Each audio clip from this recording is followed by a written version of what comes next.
Hello dear students, today we are going to start our next lecture, next chapter of this unit. Unit हमारी third ही चल रही है अभी भी, law of motion.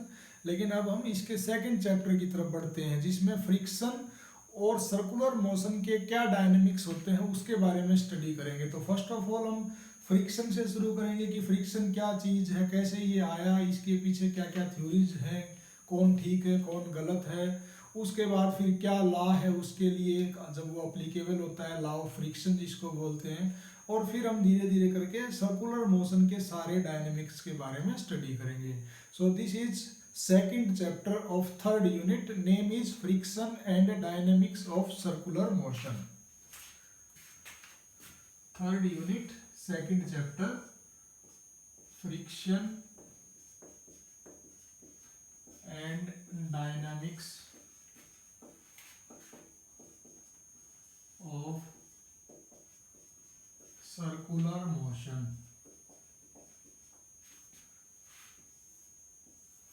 तो सबसे पहले शुरू करते हैं, फ्रिक्शन क्या चीज है।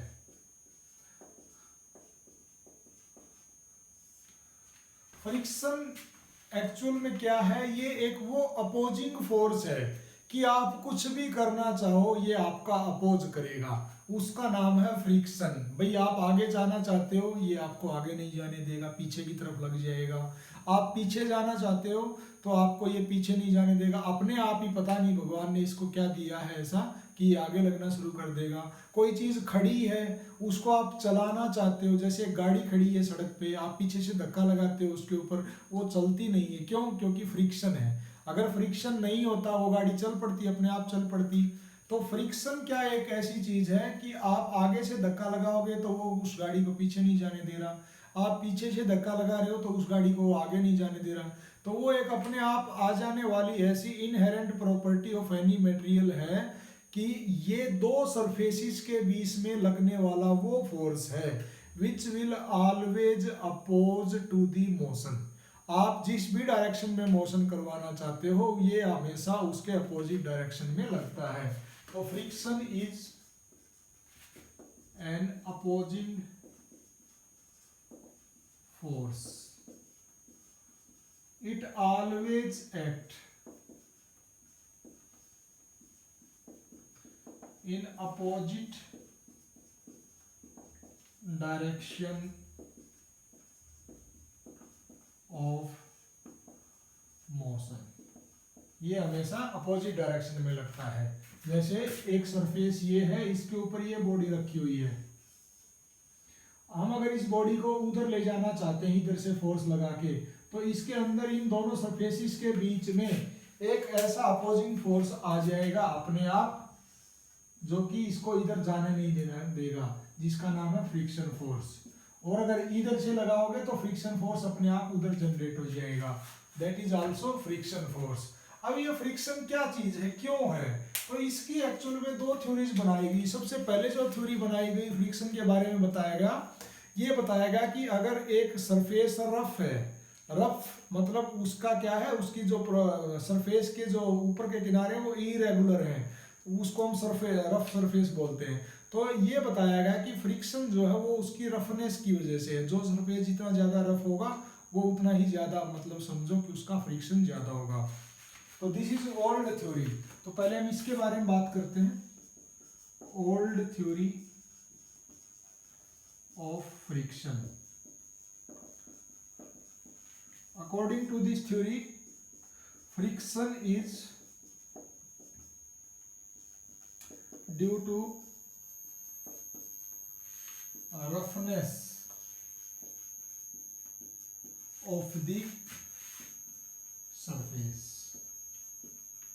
तो ये थ्योरी क्या बोलती है कि यहाँ पे फ्रिक्शन उतना ही ज्यादा होगा जितना ये रफ ज्यादा होगा, मतलब ये ऐसे इरेगुलर सरफेस होंगे।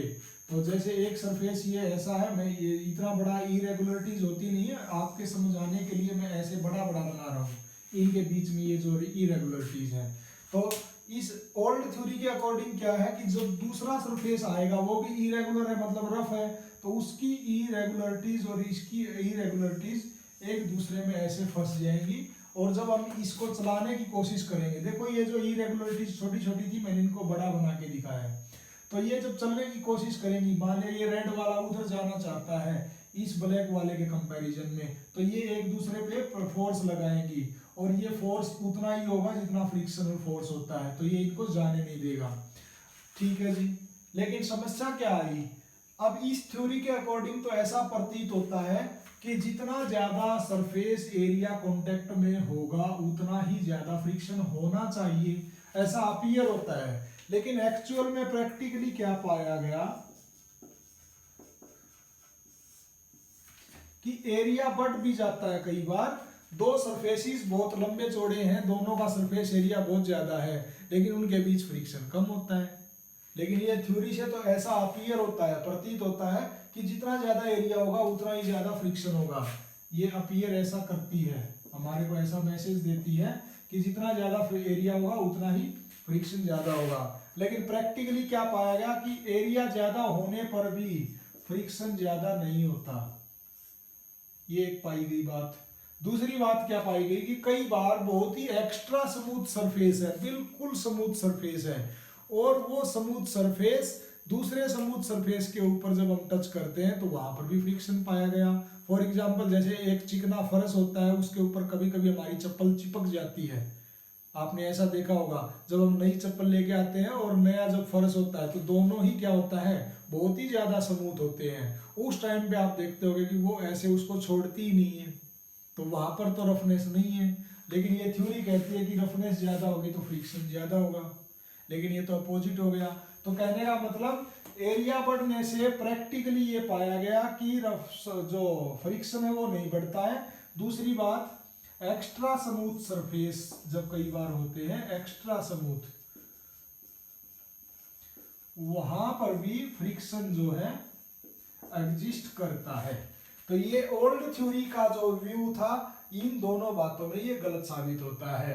ये एक्सपेरिमेंटली या प्रैक्टिकली ये उल्टा पाएगा और ये बोलता है कि रफनेस की वजह से होता है।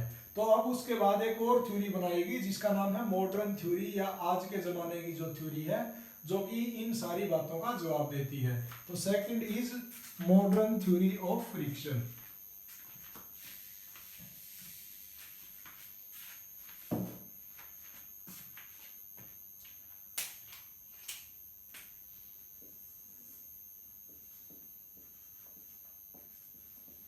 मॉडर्न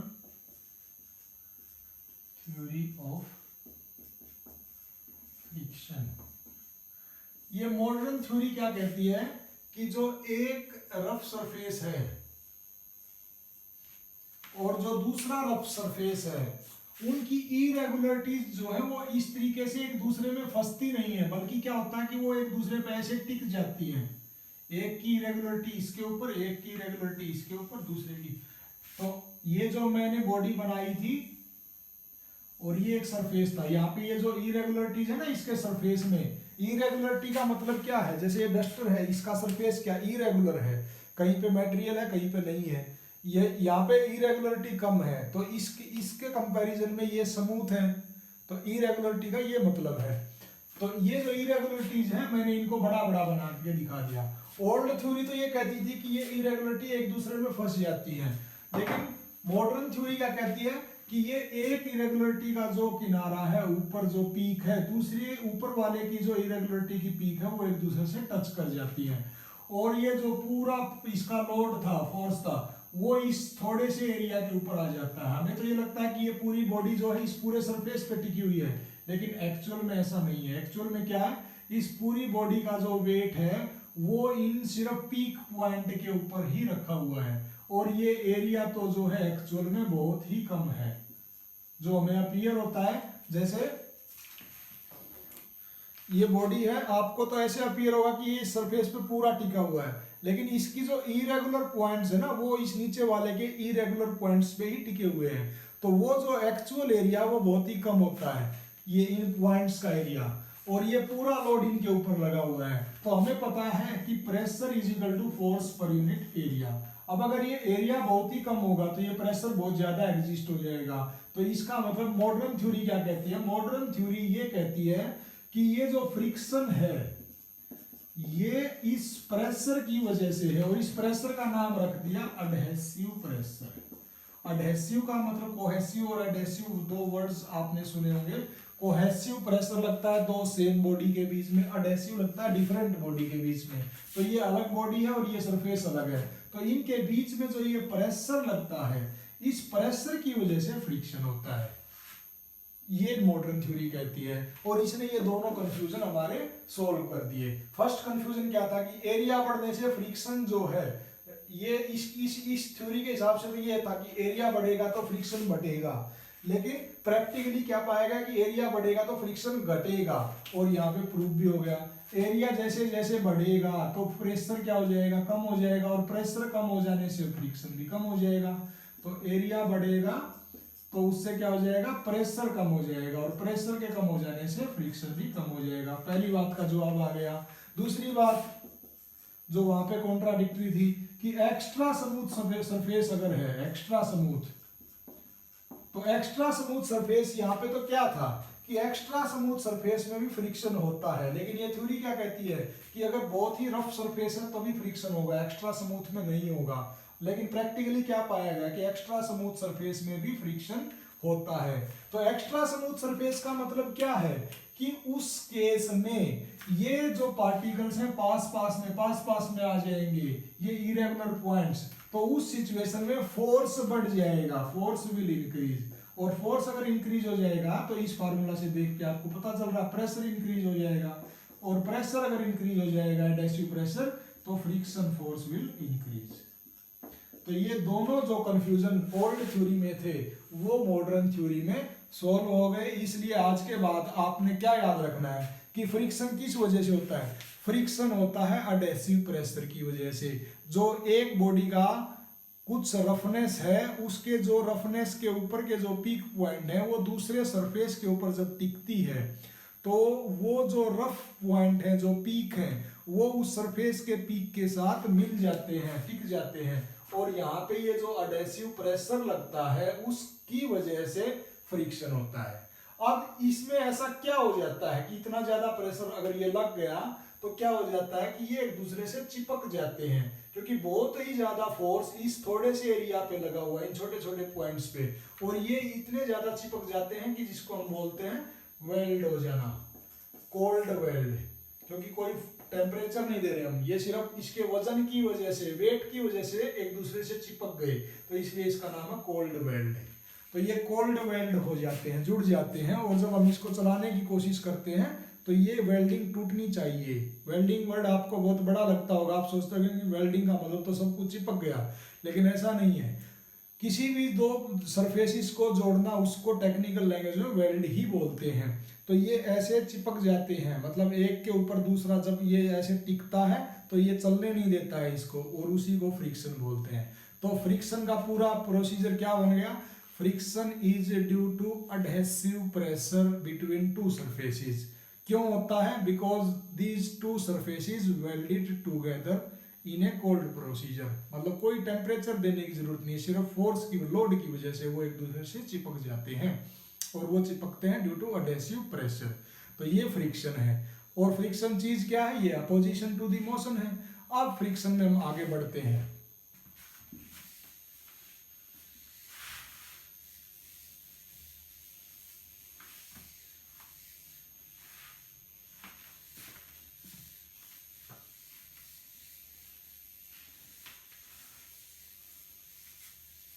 अब फ्रिक्शन में नेक्स्ट ये है कि अगर दो कंपोनेंट्स या दो बॉडी पार्ट्स एक दूसरे के साथ रिलेटिव मोशन में हैं, तो उसको तो हम बोलते हैं एक्सटर्नल फ्रिक्शन।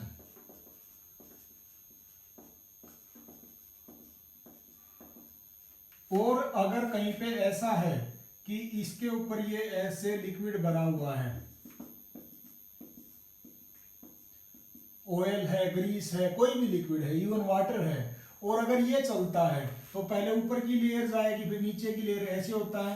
तो ये लेयर्स जो है एक दूसरे के रिस्पेक्ट में चलती हैं, और ये लेयर्स एक दूसरे का अपोज करती हैं। ऊपर वाली लेयर जब नीचे वाली लेयर को छोड़ के जाती है तो नीचे वाली उसका अपोज करती है, तो वो भी एक फ्रिक्शन है, और उस फ्रिक्शन का नाम है इंटरनल फ्रिक्शन। Internal friction. तो ये जो इंटरनल फ्रिक्शन है ये होता है हमेशा लिक्विड या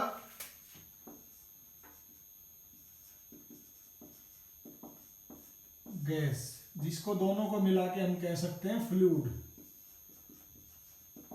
तो अगर फ्लूइड की लेयर्स के बीच में फ्रिक्शन है उसको बोलते हैं इंटरनल फ्रिक्शन। और अगर दो कंपोनेंट्स, दो बॉडी या दो कोई भी ऑब्जेक्ट के बीच में फ्रिक्शन है, तो दो सरफेस के बीच में फ्रिक्शन है, तो उसको बोलते हैं एक्सटर्नल फ्रिक्शन। इस इंटरनल फ्रिक्शन का एक और भी नाम है विस्कोसिटी। तो ये इंटरनल फ्रिक्शन के बारे में या विस्कोसिटी के बारे में हम हमारे लास्ट में एक यूनिट है 7th या 8th, वहां पे फ्लूइड की प्रॉपर्टी के बारे में जब हम स्टडी करेंगे तो we will study about the viscosity there. तो इंटरनल फ्रिक्शन की बारे में अब हम यहाँ पे बात नहीं करेंगे, यहाँ पे सिर्फ बात जो होगी वो सिर्फ और सिर्फ एक्सटर्नल फ्रिक्शन के बारे में बात होगी। तो now we are going to start about the external friction. अब देखो एक्सटर्नल फ्रिक्शन में क्या है कि एक बॉडी ये रखी हुई है, sorry this is a surface, और इसके ऊपर एक ये बॉडी रखी हुई है। इस बॉडी को आप समझ सकते हो जैसे एक कार है और ये फ्लोर है। जब हम लोग इसके ऊपर यहां खड़े होके मान लिया एक आदमी इसके ऊपर फोर्स लगाता है, ये कार चलती नहीं है। क्यों? क्योंकि इसके यहाँ पे फ्रिक्शन है, ये इसको चलने नहीं देता है। फिर एक आदमी के बाद दो आदमी फोर्स लगाते हैं, हो सकता है फिर ये चलना शुरू कर दे। तो आपने देखा होगा कि जब ये रुकी हुई थी फ्रिक्शन तो तब भी था, फिर ये चलना शुरू कर देती है फ्रिक्शन फिर भी रहता है। ऐसा नहीं कि एक बार चलना शुरू कर दे तो दोनों के दोनों हट जाएंगे, फिर भी कुछ तो फोर्स लगातार लगाते रहना पड़ेगा, क्योंकि इन दोनों के बीच में फिर भी फ्रिक्शन है। तो वो जो फ्रिक्शन जब ये रुकी हुई थी उस टाइम पे, जो इसके ना चलते टाइम पे जो फ्रिक्शन एग्जिस्ट करता है उसका नाम है स्टैटिक फ्रिक्शन। अब हम सब कुछ एक्सटर्नल फ्रिक्शन में ही स्टडी कर रहे हैं और उसका फर्स्ट पार्ट अब क्या बन गया? Static friction. तो स्टैटिक फ्रिक्शन की क्या डेफिनेशन हो जाएगी? This is that friction which exist between two surfaces when they are not in motion. वो अगर मोशन में नहीं होते हैं तो उनके बीच में जो अगर फ्रिक्शन होता है उसका नाम है स्टैटिक फ्रिक्शन। और जब ये चलना शुरू कर देती है, तो जैसे गाड़ी चलना शुरू कर देती है, आप कहीं पे गली में या सड़क पे कोई गाड़ी खड़ी है, तो उसके बाद ऐसा तो है नहीं कि वो अपने आप चलती चली जाएगी, फिर भी हमें लगातार फोर्स लगाते रहना पड़ता है। तो उस फ्रिक्शन का नाम, जब ये चलना शुरू कर देती है, उसका नाम है काइनेटिक फ्रिक्शन। तो काइनेटिक फ्रिक्शन को आप क्या बोलोगे? This is the friction which exist between two surfaces when body is in motion. उसका नाम है काइनेटिक फ्रिक्शन। अब एक बड़ा ध्यान से आप प्रैक्टिकली आप सोचना, गाड़ी खड़ी है, हम उसके ऊपर फोर्स लगा रहे हैं। हमने देखा है कि जैसे ही वो चलने वाली होती है उससे पहले हमें एक बहुत ज्यादा फोर्स लगाना पड़ता है। जिस मोमेंट पे वो चल पड़ती है फिर हम देखते हैं कि उस टाइम पे उतना फोर्स नहीं लगता। भाई जैसे एक गाड़ी खड़ी है, उस पर हम एक आदमी लगा, नहीं चली, दो लगे, तीन नहीं चली, तीन लग गए फिर भी नहीं चली, चार आदमी लग गए, फिर वो चलना शुरू कर देती है। जैसे ही वो चलना शुरू कर देती है, आपने देखा होगा कि फिर तो तीन आदमी भी काम चला सकते हैं, उस चलती चलती को तो चलाते ले जा सकते हैं। लेकिन जिस टाइम पे वो स्टैटिक पोजीशन से मोशन की पोजीशन में आती है, उस टाइम पे सबसे ज्यादा फ्रिक्शन होता है और उस फ्रिक्शन का नाम है लिमिटिंग फ्रिक्शन। तो लिमिटिंग फ्रिक्शन क्या है?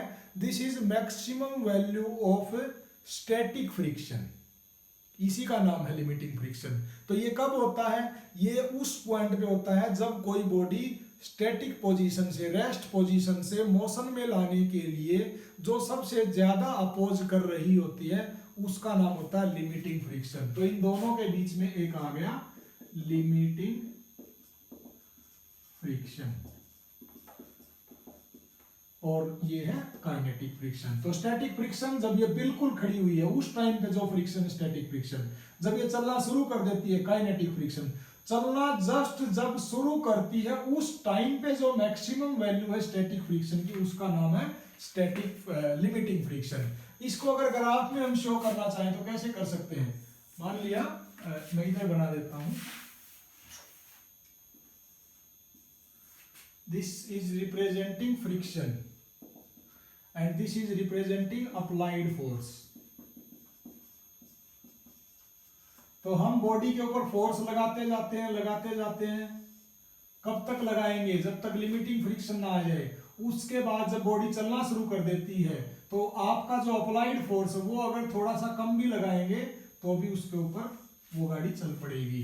तो इसका मतलब आप क्या करो, यहां से O से लेके ये जो A पॉइंट है इसका नाम क्या बोलेंगे? Static friction. स्टैटिक फ्रिक्शन में ये जो थोड़ा एक्स्ट्रा फोर्स लगाना पड़ा, जहां पे जाने के बाद ये चलना शुरू कर देगी, उसका नाम है लिमिटिंग फ्रिक्शन। और जब ये चलना शुरू कर देगी फिर हमें एक कांस्टेंट अमाउंट ऑफ फोर्स लगाते रहना है, उसका नाम है काइनेटिक फ्रिक्शन। तो इस तरीके से आप ग्राफ से भी बना सकते हो। अब जब ये बॉडी चलना शुरू कर देगी तो वो काइनेटिक फ्रिक्शन है, उसके बारे में हम स्टडी करेंगे। अब एक छोटा सा टॉपिक ये है कि ये जो बॉडी जो चलने वाली है इस फ्लोर के ऊपर वो कैसे चलती है। जैसे ये फ्लोर है और ये एक गाड़ी का टायर है, दो तरीके से जा सकती है ये गाड़ी। एक तो ये ऐसे ही चली गई, दूसरा ये ऐसे घूमते हुए चली गई। तो अगर कोई चीज इसके ऊपर ऐसे ही चली जाती है, जैसे इस बोर्ड के ऊपर ये डस्टर जा रहा है, इसको बोलते हैं स्लाइड करना, स्लाइडिंग। और अगर इस बोर्ड के ऊपर ऐसे कोई चीज ऐसे रोल करते हुए जाएगी, घूमते हुए, जैसे रोड के ऊपर टायर घूमता हुआ जाता है किसी भी व्हीकल का, वो क्या है? रोलिंग टाइप में। तो स्लाइडिंग फ्रिक्शन और रोलिंग फ्रिक्शन दो तरीके के होते हैं। काइनेटिक फ्रिक्शन के ये दो पार्ट हैं, एक तो है स्लाइडिंग, एक है रोलिंग। स्लाइडिंग फ्रिक्शन और रोलिंग फ्रिक्शन। स्लाइडिंग कब होगा? जब एक सरफेस के ऊपर दूसरा सरफेस कोई पॉइंट ऑफ कांटेक्ट चेंज ना हो, उसी के साथ ऐसे ही चलता रहे। ये दोनों में जो पॉइंट बन गया कांटेक्ट वो ऐसे ही चलता रहे। और रोलिंग फ्रिक्शन में क्या होगा? ये ऐसे घूमते हुए जाएगा, घूमते हुए। पॉइंट ऑफ कांटेक्ट जो है कंटिन्यूअसली चेंज हो रहा है, और यहाँ पॉइंट ऑफ कांटेक्ट कुछ और है, यहाँ पॉइंट ऑफ कांटेक्ट कुछ और है। तो स्लाइडिंग फ्रिक्शन ये बन गया, रोलिंग फ्रिक्शन ये बन गया। तो आई थिंक आपको समझ में आ गया होगा। तो आज के लेक्चर में एक्चुअल में आपका लिखने का काम ज्यादा है, इसलिए मैं वीडियो छोटी बना रहा हूँ। कल हम नई बात से शुरू करेंगे। Thank you. कि लॉ ऑफ फ्रिक्शन क्या होता है।